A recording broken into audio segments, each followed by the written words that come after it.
संवरती जाए जीवन की राहें, संवरती जाए जीवन की राहें। हमारे लोकप्रिय कार्यक्रम संवरती जाए जीवन की राहें में आप सभी सुनने वालों को हमारा नमस्कार। मित्रों, इस लोकप्रिय कार्यक्रम को भारत सरकार के सामाजिक न्याय और अधिकारिता विभाग के सौजन्य से प्रस्तुत किया जा रहा है। मित्रों, सामाजिक न्याय और अधिकारिता विभाग ने वंचित वर्ग के छात्रों को आवासीय विद्यालय और छात्रावास की सुविधाएं उपलब्ध कराई हैं। तो इस वर्ग के बेरोजगार व्यक्ति को भी स्वयं का रोजगार करने के लिए रियायती दर पर ऋण लेने की सुविधा उपलब्ध है।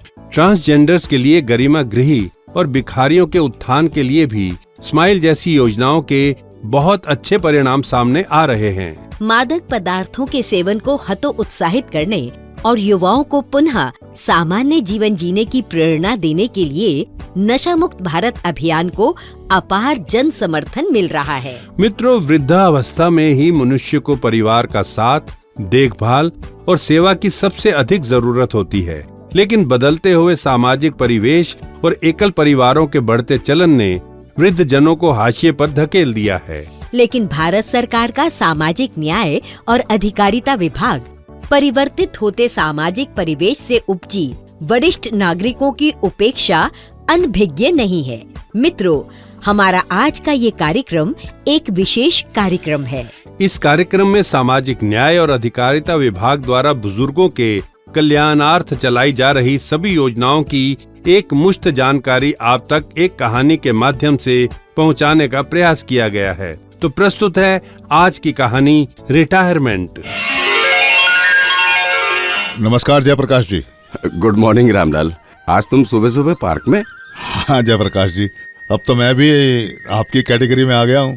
3 महीने हो गए नौकरी से रिटायर हुए। भाई, ये दिन तो सभी नौकरी करने वालों के लिए आता ही है, लेकिन अच्छा भी है। अब तुम अपने बेटे से मिलने केरल जा सकते हो। बहुत दूर है जी, ट्रेन से 3 दिन लग जाते हैं। अब इस उम्र में इतना लंबा सफर तय करना मुश्किल हो जाता है। तो प्लेन में जा सकते हो। इतना पैसा कहाँ है जयप्रकाश जी।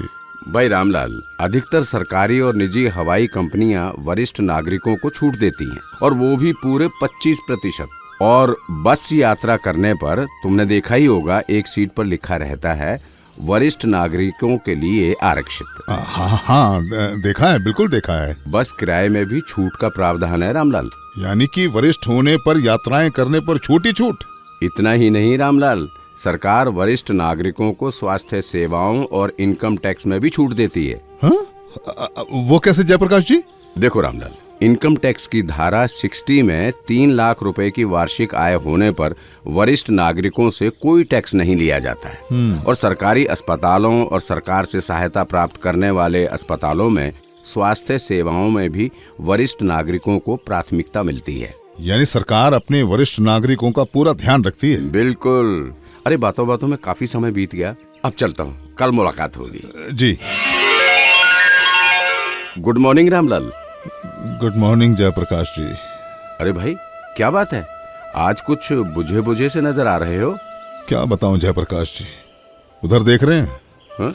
वो मेरा पुराना दोस्त है जगदीश। उसके बेटों ने उसे मकान से बाहर निकाल दिया। अच्छा। और अब ना तो रोटी पानी को पूछते हैं और लड़ते झगड़ते अलग से हैं। उसकी कहानी सुनकर मेरा तो जी ही बैठ गया है। बड़ी गलती की जगदीश ने प्रॉपर्टी उनके नाम ट्रांसफर करके। रामलाल, तुम्हारे दोस्त को भारत सरकार के सामाजिक न्याय और अधिकारिता विभाग द्वारा पारित कराए गए माता पिता और वरिष्ठ नागरिक भरण पोषण तथा कल्याण अधिनियम 2007 के बारे में जानना जरूरी है। इसके बारे में मुझे भी जानकारी नहीं है जयप्रकाश जी। रामलाल, अब माता पिता ही नहीं बल्कि दादा दादी की भी देखभाल, भरण पोषण और चिकित्सा आदि की जिम्मेदारी को कानून के दायरे में लाकर वरिष्ठ नागरिकों के हितों को पूरी तरह सुरक्षित कर दिया गया है। बेटों के नाम ट्रांसफर की गई प्रॉपर्टी को भी जगदीश जी कानूनन वापस ले सकते हैं और उनसे अपने भरण पोषण की राशि भी मांग सकते हैं। इस कानून का उल्लंघन करने पर जुर्माना और कैद का प्रावधान भी रखा गया है। अरे कहाँ चल दिए तुम अचानक से? बस अभी आया। जगदीश को जरा इस अधिनियम के बारे में बता दूं। ठीक है, तब तक मैं भी पार्क के 2-3 चक्कर लगा लेता हूँ। जी। हो गए आपके चक्कर पूरे? हाँ, हो गए। तुम्हारा दोस्त दिखाई नहीं दे रहा। मैंने जैसे ही उसे माता पिता और वरिष्ठ नागरिक भरण पोषण तथा कल्याण अधिनियम 2007 के बारे में बताया तो उसकी उदासी दूर हो गई। अच्छा, और वो अपने घर चले गए। चलो अच्छा है। रामलाल, सामाजिक न्याय और अधिकारिता विभाग तो बीपीएल कार्ड धारक वरिष्ठ नागरिकों को वयोश्री योजना के अंतर्गत चश्मा, व्हीलचेयर, नकली दांत, श्रवण यंत्र, छड़ी, एल्बो क्रेचेज, ट्राइपॉड, क्वाडपॉड जैसे शारीरिक सहायक और जीवन सहायक उपकरण निःशुल्क ही देता है। अरे ये तो बहुत ही अच्छी योजना है, लेकिन इस योजना का लाभ कोई निर्धन वरिष्ठ नागरिक किस प्रकार ले सकता है? इसके लिए तो सरकार समय समय पर कैंपों का आयोजन करती रहती है। बस इस योजना में पंजीकरण कराते समय लाभार्थी के पास बीपीएल कार्ड होना अनिवार्य है। क्या इस योजना में एक साथ 2 उपकरण मिल सकते हैं? बिल्कुल। अगर उन्हें चश्मा चाहिए तो चश्मा भी मिलेगा, अगर डेंचर बनवाना है तो डेंचर भी बनेगा। जयप्रकाश जी, समाज में निर्धन और निराश्रित बुजुर्ग भी तो होते हैं जिनकी कोई संतान नहीं होती या जिन्हें कोई सहारा देने वाला नहीं होता। तो ऐसे बुजुर्गों के लिए भी क्या कोई योजना बनाई गई है? बिल्कुल बनाई गई है। निर्धन और निराश्रित बुजुर्गों के लिए सामाजिक न्याय और अधिकारिता विभाग ने विशेष रूप से अटल व्यो अभ्युदय योजना बना रखी है। इस योजना के अंतर्गत निराश्रित बुजुर्गों को आश्रय, भोजन और चिकित्सा आदि की सुविधाएं विभाग द्वारा आर्थिक सहायता प्राप्त करने वाले ओल्ड एज होम्स में निःशुल्क उपलब्ध कराई जाती हैं। आपसे बात करते करते एक सवाल स्वाभाविक रूप से मेरे जहन में आया है कि निराश्रित वृद्ध स्त्रियों के लिए भी क्या कोई व्यवस्था की गई है? रामलाल, सामाजिक न्याय और अधिकारिता विभाग ने बड़ी बारीकी से हर पहलू को ध्यान में रखा है। इसीलिए निराश्रित वृद्ध स्त्रियों के लिए अलग से ओल्ड एज होम्स की व्यवस्था की गई है। बहुत ही उपयोगी जानकारियां मिली हैं आपसे। अरे आज तो बातों बातों में बहुत ही समय हो गया है। हाँ, धूप भी निकला ही है। चलते हैं, फिर मुलाकात होगी है जी। भाई वाह, इसका मतलब तो ये हुआ कि नौकरी से रिटायर होने या उम्र होने पर सरकार वरिष्ठ नागरिकों का पूरा ख्याल रखती है और उनके लिए अधिकतम सेवाओं में छूट देकर उन्हें पूरी राहत भी दी जाती है।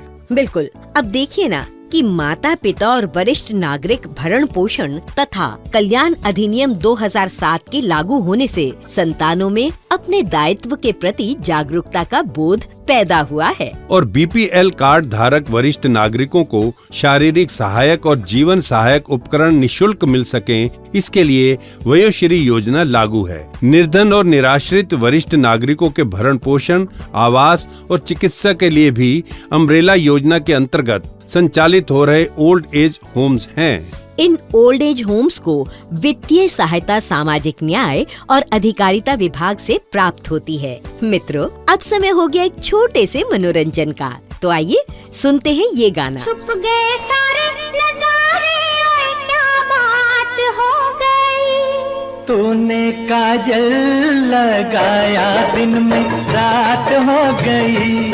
तूने काजल लगाया दिन में रात हो। मित्रों, इस कार्यक्रम के विषय में यदि आप कोई सुझाव देना चाहते हैं या वरिष्ठ नागरिकों से संबंधित किसी योजना की जानकारी लेना चाहते हैं तो इस पते पर लिखें। संयुक्त सचिव, सामाजिक न्याय और अधिकारिता विभाग, शास्त्री भवन, नई दिल्ली 1। मित्रों, अब समय है आज की कहानी पर आधारित सवाल पूछने का। तो आज का सवाल है, निर्धन और निराश्रित बुजुर्गों के लिए चलाई जा रही योजना का क्या नाम है? सवाल एक बार फिर, निर्धन और निराश्रित बुजुर्गों के लिए चलाई जा रही योजना का क्या नाम है? अपने उत्तर हमें एपिसोड नंबर लिखकर इस पते पर भेजें। संवरती जाएं जीवन की राहें, episode number 81, post box number 10745, post office, Rohini sector 7, Delhi 110085। मित्रों, आप अपने जवाब हमें ईमेल भी कर सकते हैं। हमारा ईमेल आईडी नोट करें, mosjsrp@gmail.com। अपने ईमेल पर एपिसोड नंबर